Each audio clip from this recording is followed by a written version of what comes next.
10:30 বাজে আমরা হোটেল থেকে চেক আউট করে গেলাম, বেরিয়ে যাচ্ছি। বারাণসী থেকে বেরোনোর পরে ইউপি আর বিহারের বর্ডারে এটা হচ্ছে লাস্ট পেট্রোল পাম্প। এরপরে ডিজেলের প্রাইস 6 টাকা করে বেড়ে যায়, যে কারণে এখানে এত ভিড়। তাওয়া রুটি মিক্স ভেজ, পাতলা মিক্স ভেজ করতে বলেছি, এবার জানি না সেটা কীরকম করবে। আর ছাস। শীতকাল ফলে ভেজিটেবলের টেস্টও খুব ভালো পাওয়া যায় এই সময়, তাই না? আর প্রচুর মাশরুমও দেওয়া আছে। আমি কলকাতা পৌঁছে টোটাল টোলের হিসেবটা দেবো। আমার মনে হচ্ছে এই ন্যাশনাল হাইওয়েগুলোর একটা তো বোধহয় আমার টোল কাটছে না। এই আমরা বিহার ক্রস করে ঝাড়খণ্ডে ঢুকছি, বিহার ঝাড়খণ্ড বর্ডার। এখন আমরা পেরোচ্ছি বারহি। এখানে ক্ষীরমোহন খুব বিখ্যাত, আমাদের সেই ল্যাংচা জগতের মতো এখানে ক্ষীরমোহনের জগৎ। আমরা ঝাড়খণ্ড থেকে ওয়েস্ট বেঙ্গলে ঢুকে পড়লাম। বেসিক্যালি বড়কার নদীটাই হচ্ছে ওয়েস্ট বেঙ্গল আর ঝাড়খণ্ডের বর্ডার। সিম্পল ভাত, ডাল, আলু পোস্ত, কাতলা মাছ ভাজা, দ্যাটস ইট। ইনি কি এখানে থাকবেন পলাশ সেন? 3000 টাকার যে পাসটা করেছি টোলের জন্য, সেটা খুবই কাজের। মানে কালকে আমি দেখছিলাম, এই আমরা হাওড়া ব্রিজ ক্রস করে ঢুকে পড়লাম প্রপার কলকাতাতে। অনেক যুদ্ধ করিতে করিতে কারণ আজ কলকাতাতে যুদ্ধ হচ্ছে, মেসির ইভেন্ট ম্যাসাকার হয়ে গেছে।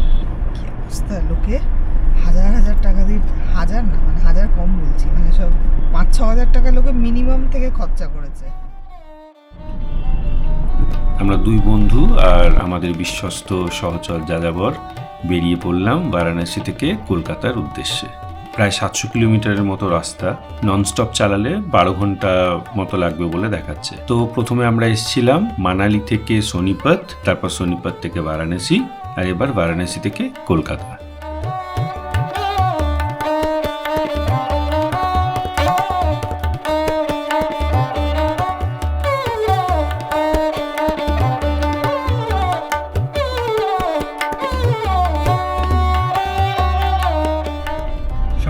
বাজে আমরা হোটেল থেকে চেক আউট করে গেলাম, বেরিয়ে যাচ্ছি। আজকে থাকার প্ল্যান ছিল, কিন্তু মনে হচ্ছে এবার শরীরটা একটু ভালো লাগছে না, তাই থাকলাম না। ভালো হলো, একদিনের স্টেটা ভালোই হলো। এখানে ডান দিক। আর এই রাস্তার যদি ডিটেলস ভিডিও দেখতে হয়, মানে জাস্ট রাস্তার ভিডিও, তাহলে আমাদের একটা অদ্ভুতরে চ্যানেল আছে নোম্যাডিক রোলিং, সেখানে গিয়ে পুরো রাস্তার ভিডিও আপনারা দেখতে পারেন, আনকাট রোড দিয়ে।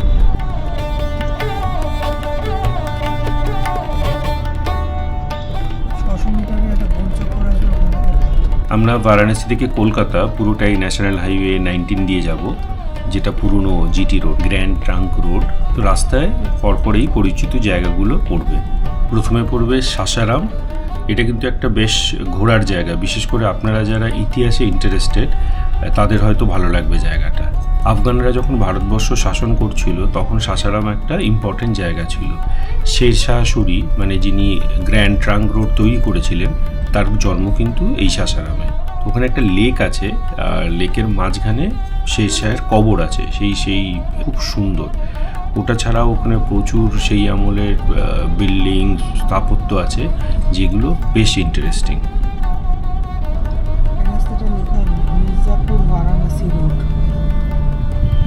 দাঁড়ান, সামনে গঙ্গা আসছে, সেটা পেরিয়ে নিয়ে তারপর আবার এই রুট নিয়ে কথা বলছি। এই গঙ্গা বাদিকে, এবার আমরা গঙ্গার উপর দিয়ে যাব। এটাই নমঘাট। ওকে, বেশ চওড়া গঙ্গা।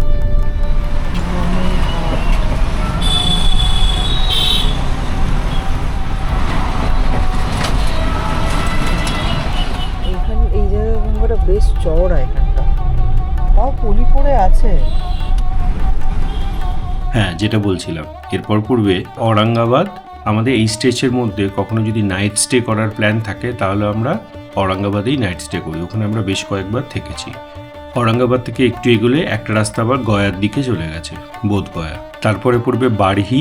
বাড়হি থেকে কিন্তু প্রফেসর শঙ্কুর বাড়ি, হাজারিবাগ, তারপর রাঁচি, জামশেদপুর, পুরুলিয়া বেরিয়ে যাওয়া যায়। তারপর রাস্তায় পড়বে তোপচাচি, যেখান থেকে পরেশনাথ মন্দির খুব কাছে। ইনফ্যাক্ট যদি আকাশ পরিষ্কার থাকে তাহলে রাস্তা থেকে আপনি পরেশনাথের পাহাড়, ওই মন্দিরগুলো দেখা যায়। তারপর ধানবাদ, আসানসোল, রানীগঞ্জ, দুর্গাপুর, বর্ধমান হয়ে কলকাতা।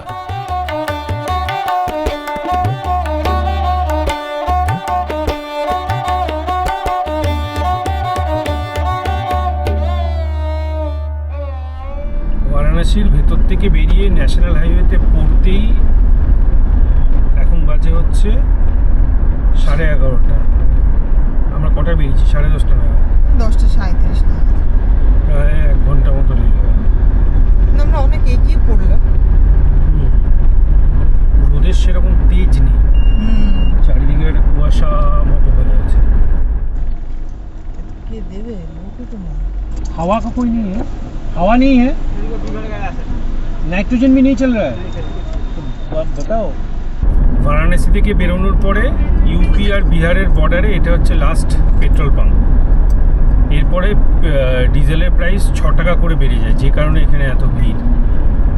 যাই হোক, আমার অল্পই ছিল, আমি ভরে নিলাম। বেসিক্যালি দাঁড়িয়েছিলাম নাইট্রোজেন ভরার জন্য, কিন্তু পাম্পে এত মানে তেল নিতেই লোকজন যে নাইট্রোজেন থাকা সত্ত্বেও দেওয়াদেবীর কেউ নেই। জিওর পেট্রোল পাম্পগুলোতে সাধারণত ডিজেলের ডেন্সিটি খুব ভালো হয়, এটাই দেখলাম নর্মাল, মানে 823। চলুন এবার নাটক শোনা যাক। আচ্ছা, ধরা যাক পীতাম্বর রায় কুমুদবাবুর আত্মীয় নন, হিতৈষী বন্ধু। সুদীপ তো শুনতে গিয়ে দীপক শুনেছিলেন। আর এটা আমরা ক্রস করলাম মোহনিয়া টোল প্লাজা। সাবধান ডার্লিং, তুমি একটা গোলক ধাঁধায় ঢুকে পড়ছো। বরং আর এক পেয়ালা কফি খেয়ে ঘিলু চাঙ্গা করো। ষষ্ঠী, কফি। এই আমরা ইউপি ছেড়ে বিহারে ঢুকে পড়লো, ইউপি বিহার বর্ডার। এই জায়গাটা খেয়াল করে চালাবেন, ভুল করে কিন্তু বাঁ দিকে ঢুকবেন না। যেদিকে ব্যারিকেড করা থাকে ছোটো গাড়ি যাওয়ার জন্য, সেই দিকটা নেবেন, স্ট্রেট নেবেন। এখন বাজে 12:15। কানুহরি দাস, সাসারাম। আচ্ছা, সাসারাম এই যে হাড় মটমটিয়া বলছো, ওই রায় রাজাদের গড় পাহারা দিত, সেইখান থেকে কি হাড়, তাই হাড় শুদ্ধ খেয়ে ফেলেছিল, বুঝলেন না? জানেন তো, আজ রাতে আমরা ওখানে। শোনো, সুরেন আবার এখানে রাত 9টা নাগাদ আসবে। স্যার, আপনি যদি বলেন। এটা হচ্ছে সোন নদী। এখন যদিও জল নেই, কিন্তু বর্ষাকালে নাকি প্রচুর জল থাকে, এবং এটা নাকি ভারতবর্ষের one of the widest rivers. মানে কোনো কোনো জায়গায় নাকি প্রায় 10 কিলোমিটার মতো চওড়া, যদিও এখানে এটা 3 কিলোমিটার মতো চওড়া হবে। অ্যাটলিস্ট ব্রিজটার তো তাই লেন দেখাচ্ছে। তো মৌর্য সাম্রাজ্যের সময় যখন ওদের ক্যাপিটাল ছিল পাটলিপুত্র, মানে এখনকার পাটনা, যেটা এখান থেকে খুব কাছে, তো সেই সময় সেন্ট্রাল ইন্ডিয়ার সঙ্গে এই দিকের, এই গাঙ্গেয় উপত্যকার এই দিকটার কানেক্টিভিটির একটা ইম্পর্টেন্ট রোল প্লে করতো এই সোন নদী। তখন যে ট্রেড রুট ছিল, সেই ট্রেড রুটের একটা ইম্পর্টেন্ট পার্ট ছিল এই নদী। ইনফ্যাক্ট যেটা আমি আগেও বলছিলাম, সুরি বংশের প্রতিষ্ঠাতা শেরশাহ সুরি, ওনারও জন্ম সাসারামে, যেটা এখান থেকে খুব কাছে। ফলে তার আমলেও যে ট্রেড রুট, যে কানেক্টিভিটি, যাতায়াতের ব্যবস্থা ছিল, তার একটি ইম্পর্টেন্ট পার্ট ছিল এই সোন নদী।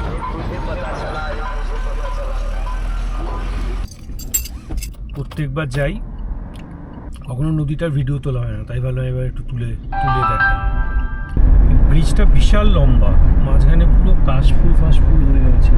আচ্ছা, মাঝখানে জমি, আবার মানে মাটি, তারপরে আবার জল, ওই দিকে আইল্যান্ডের মতো হয়ে গেছে। এসব জায়গায় কখনো জল উঠে বলে তো দেখে মনে হচ্ছে না। আমরা যেটা প্ল্যান করছি, সম্ভবত ঔরঙ্গাবাদে আমরা লাঞ্চ ব্রেক নেব। যে হোটেলটা আমরা জেনারেলি থাকি, ওদের রেস্টুরেন্টটাতে খেয়ে নেব। ওটা হাইওয়ে থেকে সামনে। ওদের খাবার কোয়ালিটিও খুব ভালো। আমরা নারায়ণ সান্যালের কাঁটায় কাঁটায় সিরিজের একটা শুটিং নাটক বারাণসী আসার সময় শেষ করেছি। আজকে শুনছি কর্নেল কাহিনী, সৈয়দ মুস্তাফা সিরাজের। আজকে গল্পটা কি না? 32-এর ধাঁধা। চলো তাহলে শোনা যাক আবার। আমরা হোটেল সরস্বতী ইনে দাঁড়িয়েছি লাঞ্চের জন্য। নর্মালি আমরা ঔরঙ্গাবাদে যদি থাকতে হয় এখানে থাকি, এবং অন্য অনেককে সাজেস্টও করেছি এই জায়গাটা, সকলে খুবই প্রশংসা করেছে। আর এটা একদম হাইওয়ের ধারে, তাহলে টুক করে আপনি ঢুকে আবার টুক করে বেরিয়ে যেতে পারেন, সেটা একটা বড় অ্যাডভান্টেজ এই জায়গাটায়। এদের রেস্টুরেন্টটাও খুব ভালো, খাবার দাবার খুব ঠিকঠাক, তাই আমাদের মনে হলো টুক করে ঢুকে এখানে লাঞ্চটা করে নিই, করে তাহলে বেরিয়ে যাবো। আমরা কি অর্ডার করেছি? রুটি, তাওয়া রুটি, মিক্স ভেজ, পাতলা মিক্স ভেজ করতে বলেছি, এবার জানি না সেটা কীরকম করবে, আর ছাস।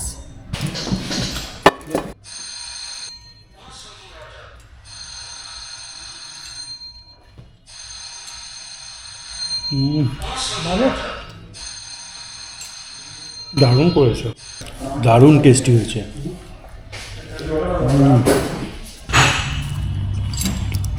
সবজিটা খুব সুন্দর বানিয়েছে। শীতকাল, ফলে ভেজিটেবলের টেস্টও খুব ভালো পাওয়া যায় এই সময়, তাই না? অ্যাকচুয়ালি এই সময় মিক্স ভেজটা খাওয়ার সময়, কপি, বিনস, আমরা হালকা করে বানাতে বলেছিলাম, সত্যি খুব হালকা করে বানিয়েছে। দই দিয়েছে, দই দেওয়া, আর প্রচুর মাশরুমও দেওয়া আছে, পরিমাণ মতো সবজি এবং প্রচুর মাশরুম। দারুণ টেস্টি হয়েছে। আর চলে এসছে ছাঁচ। আমাদের ওদিকে ছাঁচে লঙ্কা টঙ্কা দেয় না, এটা আবার লঙ্কা দিয়েছে, ফলে ওই ছাঁচ ব্যাপারটা সেরকম জমলো না। দেবস্মিতা আরেকটা ছাঁচের জন্য বললো, যেটা শুধু দই আর একটু জাস্ট মশলা থাকবে, আর কিছু না। কত বিল হলো আমাদের? 518। 518। याद नहीं है? हाँ उन्हें याद है सर, आते हैं आप लोग, हाँ, याद है ना? तो देखिए से याद है सर, एक बार गेस्ट जब आ जाएंगे उनको याद नहीं रखेंगे, गाड़ी नंबर से हम लोग पकड़ लेते हैं सर कि हाँ ये रूम गेस्ट हैं। ओके, दोपहर में खाना उन्हें जब कभी खाने आए, लेकिन आप लोग आते हैं रूम में रुकते हैं। हाँ हाँ, ठीक है सर, ঠিক আছে। খুব ভালো খেলাম। আর টাইমে খেলাম, হ্যাঁ, সো কোনো মানে এটা একটা বিশাল, এবার একটা লম্বা ফট করে অনেক টেনে দেওয়া চিনে যাবে, নেবো, right। আর কোনো এমনি টেনে দেওয়ার এই বিহার আর ঝাড়খণ্ডের এই বাড়ি অবধি যা একেবারে যাতা হয়ে গেছে। এই রাস্তাটাই বড় বিরক্ত লাগে, মানে যে ওটা রাঁচি দিয়ে বাড়ি যাবো তারও উপায় নেই, মানে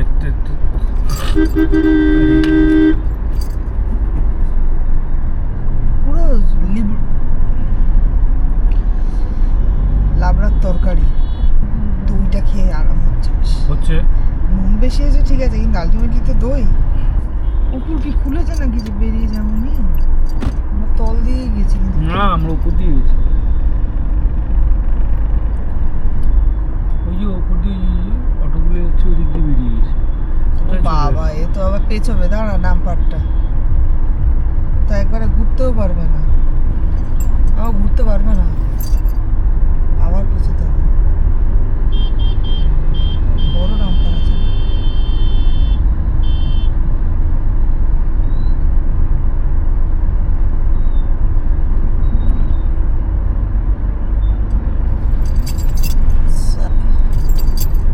ওই জন্য গুগলেও দেখায়নি এই জায়গাটারও কমপ্লেক্স হয়ে আছে বলে না, গুগল তো আমাকে তখনও 10 মিনিট দেখিয়ে যাচ্ছে, মানে মেন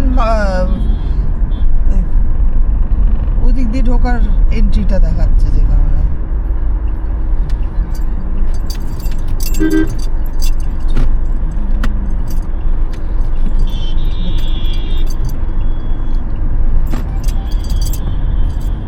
চলুন এবার নাটক শোনা যাক। তারা এই জঙ্গলে নাকি হাড় মোটমুটিয়া নামে সাংঘাতিক ভূত বা পেতনি আছে বলে আদিবাসীরা বিশ্বাস করে। কিন্তু ওই যে অমানুষিক গর্জন, সেটা কি সত্যি কোনো জন্তু? জানি না। কর্নেল, কাজেই আততায়ী এবং তার পেছনে যারা আছে তারা উপেন্দ্র। আমি কলকাতা পৌঁছে টোটাল টোলের হিসেবটা দেব। আমার মনে হচ্ছে এই ন্যাশনাল হাইওয়েগুলোর একটা তো বোধহয় আমার টোল কাটছে না।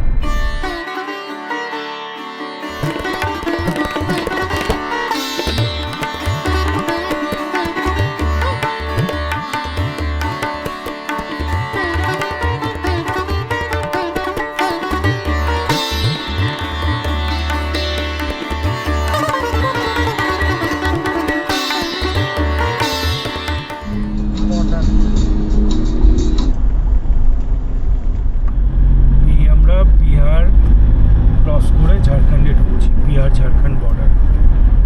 বর্ডারটা বোধহয় নদীটা, না এটাই বর্ডার। এই যে চেকিং, এখন বাজে 4:08। আর এই পুরো রাস্তাটায় একমাত্র বিহারের স্টেজটাই তুলনামূলকভাবে খারাপ। রাস্তা চওড়া হচ্ছে, ব্রিজ তৈরি হচ্ছে, কিন্তু কাজ আর শেষ হচ্ছে না। ঝাড়খণ্ডের একটা স্ট্রেচ আছে, সেটা খুব সুন্দর, যেখানে পাহাড় জঙ্গলের মধ্যে দিয়ে রাস্তাটা পুরো আঁকা বাঁকা সাপের মতো এগিয়ে গেছে। কিছুটা পার্ট মনে হয় যেন পাহাড়ে উঠছি। তবে এই রাস্তাটার একটাই সমস্যা, বাই চান্স যদি কোনো কারণে রাস্তাটা বন্ধ হয়ে যায় তাহলে ওটাকে বাইপাস করে বেরোনোর মতো অপশান আর কিছু নেই। যদিও আমরা এতবার এখান দিয়ে যাতায়াত করছি, এটা মাত্র সেকেন্ড বার যেটা আমরা এরকম কোনো ট্রাফিকে পড়লাম।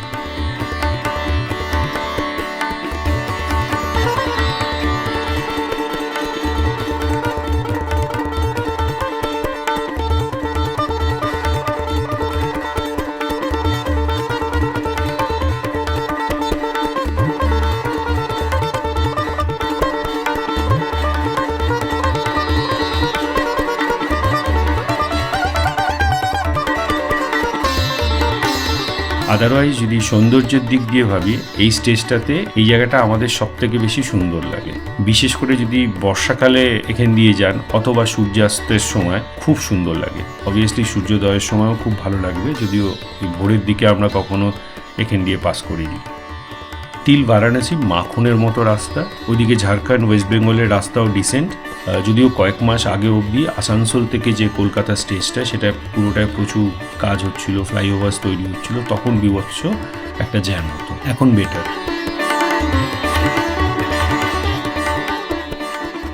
মনে হচ্ছে কমের ওপর দিয়ে গেল। এই জায়গাটায় মূলত যেটা হয় সেটা হচ্ছে যে ঘাটের মতো তো স্টিপ আছে রাস্তাটা খাড়াই, তো এই পাহাড়ি রাস্তায় সমস্ত হেভি ভেহিকেলগুলো উঠে অনেক সময় উল্টে পাল্টে যায়, কোনো একটা দুটো মাত্র লেন, ফলে যদি উল্টে যায় তাহলে গেল রাস্তা ব্লক। অথবা যেটা হয়, যেটা এখন হয়েছিল উল্টায়নি, যেটা এখন হয়েছিল যে মানে এরা একটা লেনে না চালিয়ে পাশাপাশি লেনে চালায়, ফলে পুরো গিয়ে ওখানে কনজেশন হয়ে যায়। যাই হোক, মনে হলো কমের ওপর দিয়ে গেল। এখন আমরা পেরোচ্ছি বারহি। এখানে ক্ষীরমোহন খুব বিখ্যাত, আমাদের সেই ল্যাংচা জগতের মতো এখানে ক্ষীরমোহনের জগৎ। শক্তিগড়ের, হ্যাঁ, সেরকম এখানে ক্ষীরমোহন দারুণ খেতে।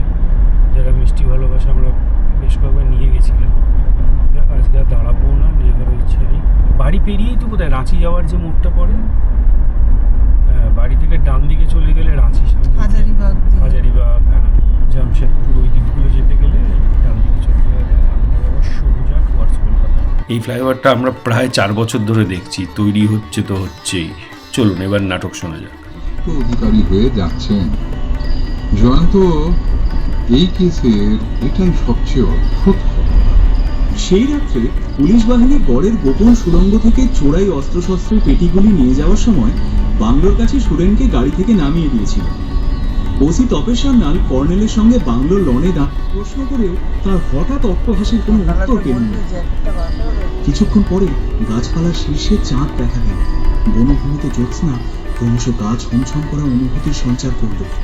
শীতের হাওয়ায় আর এই প্রচন্ড শীতে আপনাকে কষ্ট দিতে চাই। আপাতত আমার একটা কাজ শেষ, পরের কাজটা পরে। এখন কফির জন্য আমি ছটফট করছি। আমাদের বাড়ি থেকে বরাকর নদী, মানে ঝাড়খণ্ড বেঙ্গল বর্ডার, এখানে পৌঁছাতে প্রায় 3 ঘন্টা মতো লাগলো। আমরা ঝাড়খণ্ডে শুধু একবার মাত্র দাঁড়িয়েছিলাম চা খেতে, আর কোথাও দাঁড়াইনি। শ্রুতি নাটক শুনতে শুনতে সোজা এখানে।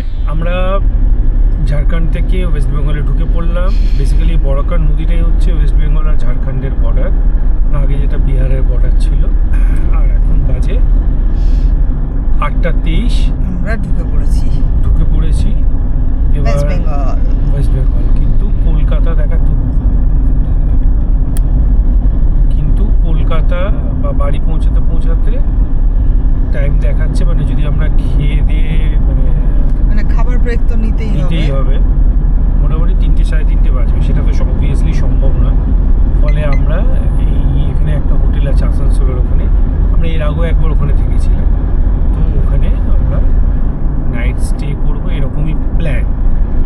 একবার ভেবেছিলাম দুর্গাপুরে ওয়েস্ট বেঙ্গল ট্যুরিজমের যেটা আছে সেখানে থাকবো, তো দেখি এটাই যাই। তারপর ডিনারটা এখানেই করবো, করে তখন সিদ্ধান্ত নেবো এক্স্যাক্টলি কী করবো, ওখানে থাকবো না একটু এগিয়ে গিয়ে। আরও প্রায় মিনিট 15 মতো লাগলো আসানসোলের হোটেল সিটি রেসিডেন্সি পৌঁছানোর জন্য।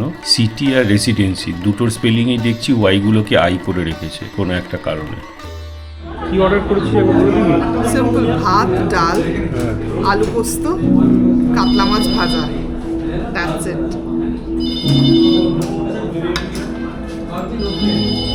ফিশ ফিঙ্গারটা আমার খুব খেতে ইচ্ছে করছিল, কিন্তু কেন জানি না অর্ডার করলাম না।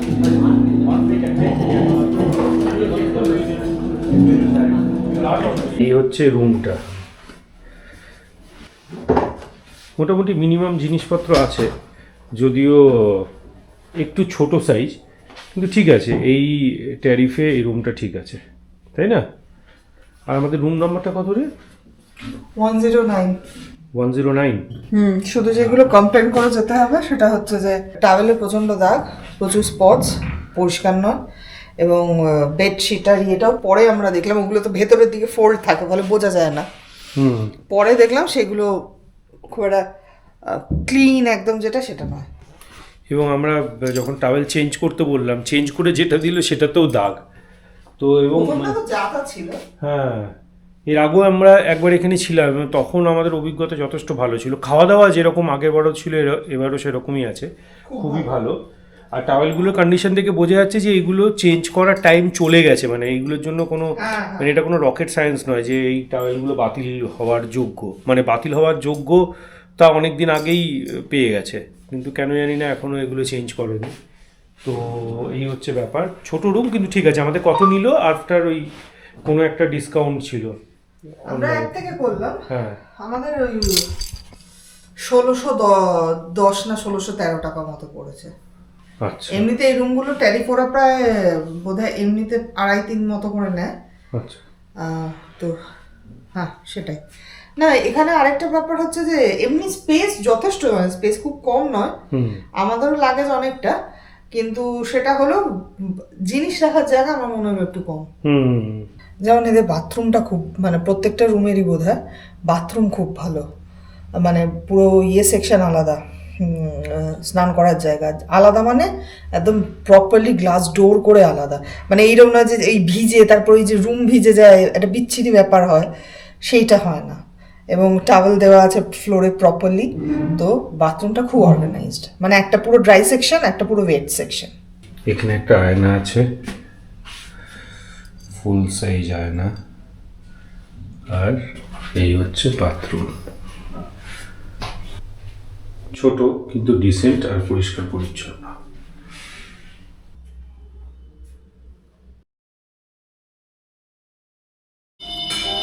আমি নিয়েছি লুচি, ছোলার ডাল, সসেজ। তুই কি খেলি? আমি সসেজ খেলাম, ওটা বোধহয় মেফুন ছিল, ওটা না রাইস নুডলস, ওটা খেলাম, ওটাও ভালো বানিয়েছিল। আবার ওটা একটু খাবো বয়েল ভেজিস দিয়ে। ডিম খেলাম, ফ্রুটস খেলাম। আমরা ছিলাম রুম নম্বর 109-এ, আর সামনে হচ্ছে রেস্টুরেন্ট।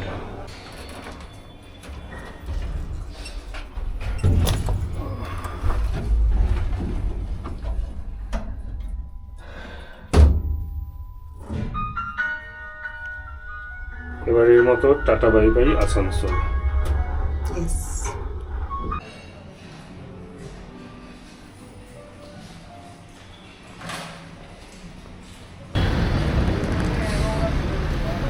এই হোটেলটার একটা সুবিধা হচ্ছে যে এটা একেবারে হাইওয়ের ধারে, শহরের মধ্যে কোথাও ঢুকতে হবে না।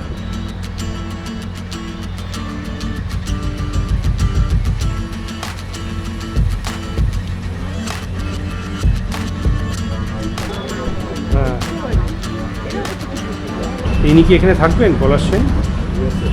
এদের পার্কিংটা বিশাল বড়, আর এখানেই প্রোগ্রামটা হবে আজকে।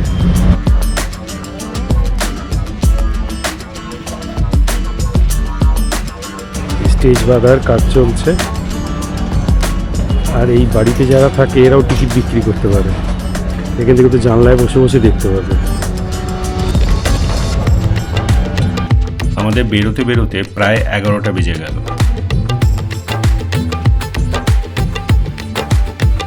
আমরা এখন বগুড়া ক্রস করছি। এই বাঁদিকে আবার আমার বড় মাসির মেয়ে মামুনিদির বাড়ি। এই জায়গাটা কিন্তু বেশ পুরনো জনবসতি, যে কারণে এখানে প্রচুর পুরনো বাড়ি আপনারা দেখতে পাবেন।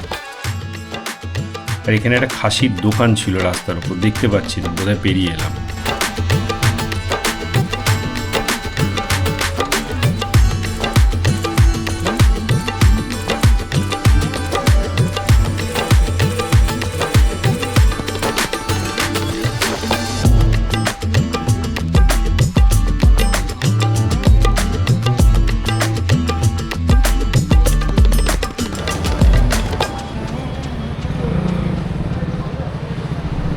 কর্নেল সাবধানে তর্জনীর চাপে রত্নকোষের পরপর লেখা 1 থেকে 15টি সংখ্যা একে একে ছক অনুসারে 4 দিক থেকে 4 বার পরপর টিপলেন। এই মালা মোগল সেনাপতি রাজা মানসিংহ আপনার পূর্বপুরুষকে উপহার দিয়েছিল।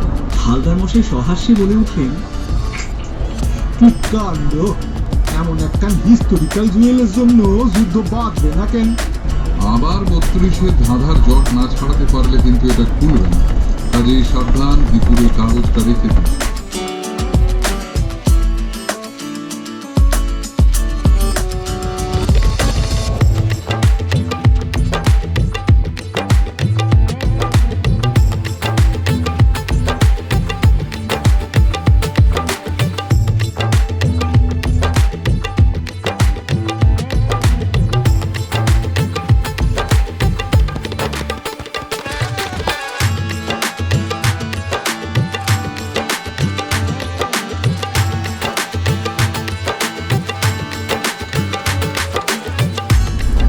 রাস্তা ফাঁকা থাকলে রাস্তার কন্ডিশনটাও এতটা ভালো, দেবস্মিতা হঠাৎ আমাকে মানে গাড়ির বোধহয় স্পিডটা দেখেছে মানে ওর মনে হচ্ছিল গাড়িটা খুব আস্তে চলছে, বললো স্পিডটা দেখে কি জিজ্ঞেস করলি? গাড়ি কত চলছে? বলছে 100-এ চলছে। আমার তো মনে হচ্ছিল 40, মানে ও ভাবছে গাড়িটা আমি এখানে এত আস্তে চালাচ্ছি, আর একটু যেন যদি জোরে চালানো যায়, বলেও তখন দেখেছে স্পিডোমিটারটা। রাস্তা ফাঁকা থাকলে রাস্তা যেহেতু স্মুথ, সত্যি এত স্মুথলি যাওয়া যায়। তবে কোথা দিয়ে কলকাতা ঢুকবো সেটা একটা ব্যাপার, তার কারণ আজকে কলকাতায় মেসি এসছে, দেখা যাবে ডানকুনি পৌঁছাই তারপর সিদ্ধান্ত। কালকে আসানসোলে থেকে যাওয়ার সিদ্ধান্তটা খুব ভালো হয়েছে। এই 3000 টাকার যে পাসটা করেছি টোলের জন্য, সেটা খুবই কাজের। মানে কালকে আমি দেখছিলাম মোটামুটি গোটা 11টা মতো টোল কোনোরকম আমাকে টাকা দিতে হয়। যমুনা এক্সপ্রেসওয়েতে কেটেছে, আগ্রা লখনৌ এক্সপ্রেসওয়েতে কেটেছে, আগ্রা রিং রোডে যে একটা জঘন্য টাকা আদায়ের মানে ছোট্ট একটু কানেক্টার মতো করা আছে, তার জন্য ওখানে একটা বেশ ভালো অ্যামাউন্টের একটা টাকা কাটে, সেটা কেটেছে। সেটাও কম নয়, সেটা প্রায় এক্সাক্ট অ্যামাউন্টটা বলে দেবো।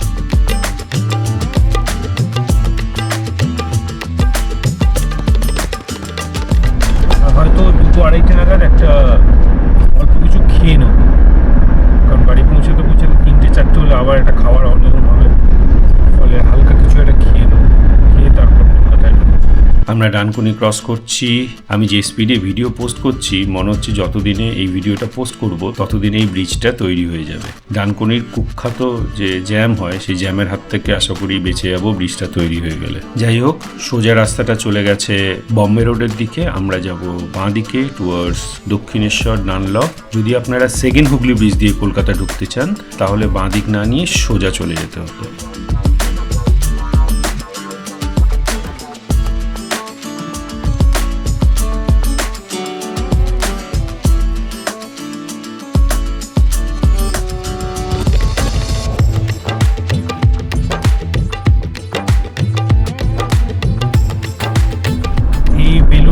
ক্রস করছি মানে আমরা প্রায় কলকাতা ঢুকেই পড়লো। এই বাঁ হাতে দক্ষিণেশ্বর।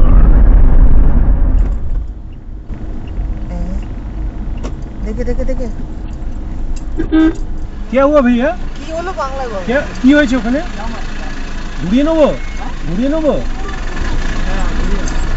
ডানলপ থেকে দক্ষিণেশ্বর থেকে ডানলপের স্ট্রেট রাস্তায় কিছু একটা হয়েছে, কারণ আমি ডানলপ মোড় দিয়ে দেখালাম, সেটাও পাড়ার ভেতরের রাস্তা দিয়ে ঘুরিয়ে দেখাচ্ছে। এটা ভালো বলেছিস, বেলুড়ের সামনে দিয়ে হাওড়া দিয়ে বেরোয়। এখনো বেলুড়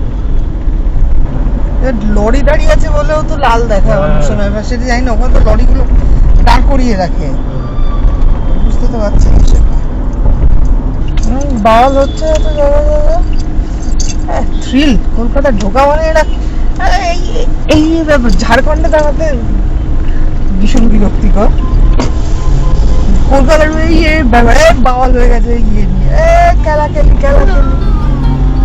তো আমরা গাড়ি ঘুরিয়ে নিলাম, যা অবস্থা দেখছি রাস্তার। আমরা ভাবছি বালি দিয়ে বেরিয়ে যাব। এই দক্ষিণেশ্বরের মোড় ক্রস করছি, আরে বাস কত সিপিএম এর পতাকা রে।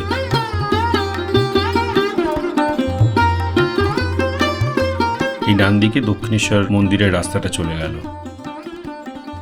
আমরা পুরনো বালি ব্রিজ মানে বিবেকানন্দ সেতু ক্রস করছি।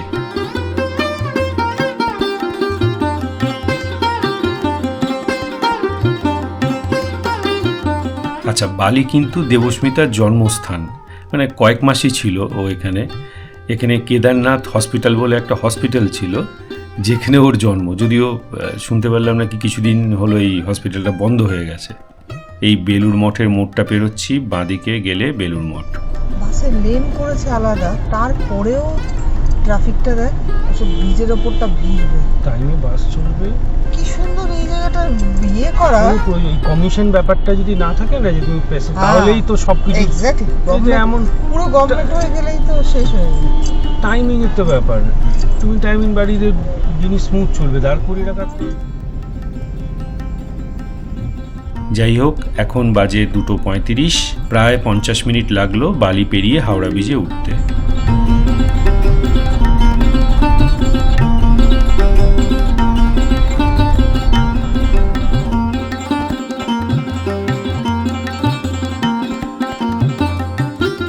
এই আমরা হাওড়া ব্রিজ ক্রস করে ঢুকে পড়লাম প্রপার কলকাতাতে। অনেক যুদ্ধ করিতে করিতে যে কলকাতাতে যুদ্ধ হচ্ছে, ট্যাংরা হাওড়ায় দেখ, যেহেতু ওইদিকে রাস্তার ট্রাফিক প্রচণ্ড বেশি এবং জ্যাম, ওটাকে জ্যাম বলে না, দুরবস্থা,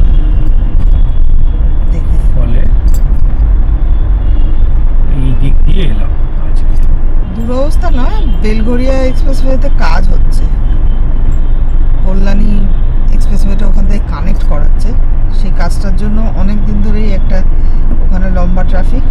আর ডানলপের ওখানে যদি বেলঘরিয়া দিয়ে না যাই, ডানলপ দিয়ে আসা, ডানলপের ওখানে কিছু একটা খিচুড়ি হয়েছে, আর সমস্ত গাড়ি হু হু করে ঘুরিয়ে নিচ্ছিল। ওটা আর একটু আমার মনে হচ্ছিল ওটা যেন একটু বেশি লোকে প্যানিক করে ঘুরিয়ে নিল।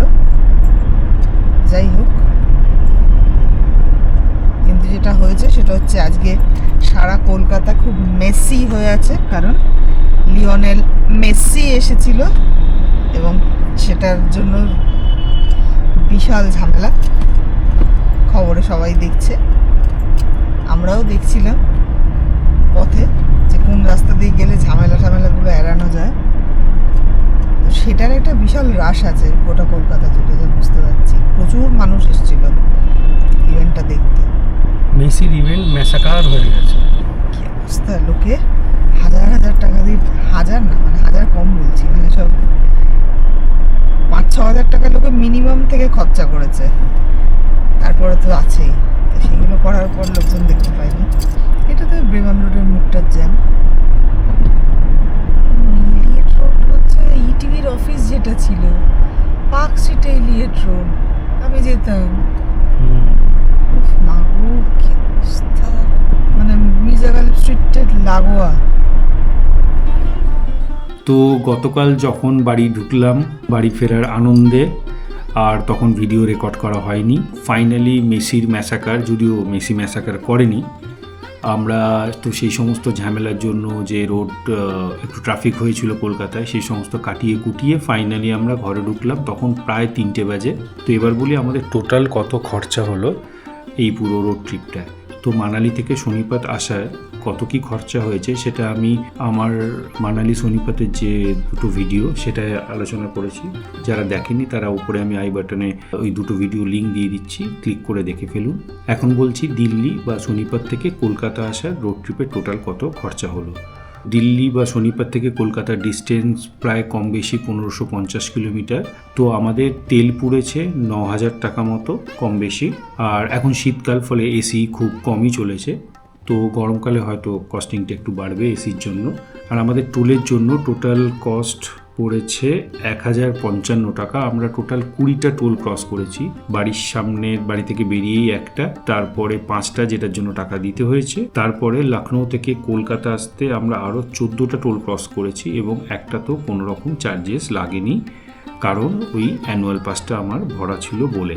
এবার আপনারা যদি যমুনা এক্সপ্রেসওয়ে বা আগ্রা লখনৌ এক্সপ্রেসওয়ে দিয়ে না এসে কানপুর, এলাহাবাদ ওই রাস্তাটা দিয়ে আসেন, মানে পুরোটাই ন্যাশনাল হাইওয়ের ওপর দিয়ে আসেন, তাহলে যেহেতু এই রাস্তাগুলো NHAI, national highway authority of India maintain করে, তো ওখানে যে টোলগুলো আছে আমার মনে হয় না একটা টোল আপনাদের লাগবে যদি অ্যানুয়াল পাসটা ভরার থাকে। তো তেলের খরচা হয়ে গেল, টোলের খরচা হয়ে গেল। এবার হোটেল। আচ্ছা, হোটেল আমরা প্রথম ব্রেক নিয়েছিলাম বারাণসী, সেকেন্ড ব্রেক নিয়েছিলাম আসানসোল। কোথায় ব্রেক নেওয়া উচিত, বেস্ট রুট ম্যাপ কী হওয়া উচিত, সেই নিয়ে আমি বহুবার আলোচনা করেছি, ফলে সেটা নিয়ে আলোচনা করছি না। তো আপনারা যেখানেই ব্রেক নেবেন, মানে সেটা বারাণসী হোক, আগ্রা হোক, লখনৌ হোক, বা এইদিকে বিহারের ঔরঙ্গাবাদ বা আসানসোলের দিকটাই হোক, প্রত্যেকটা জায়গাতে বিভিন্ন রকম বাজেটের হোটেল আছে। তো আপনাদের যেরকম বাজেট শ্যুট করে আপনারা সেরকম বাজেটের হোটেলে থেকে যাবেন, তো সেই কস্টিংটা আপনারা জুড়ে নিন। খাওয়া দাওয়াও একই ব্যাপার।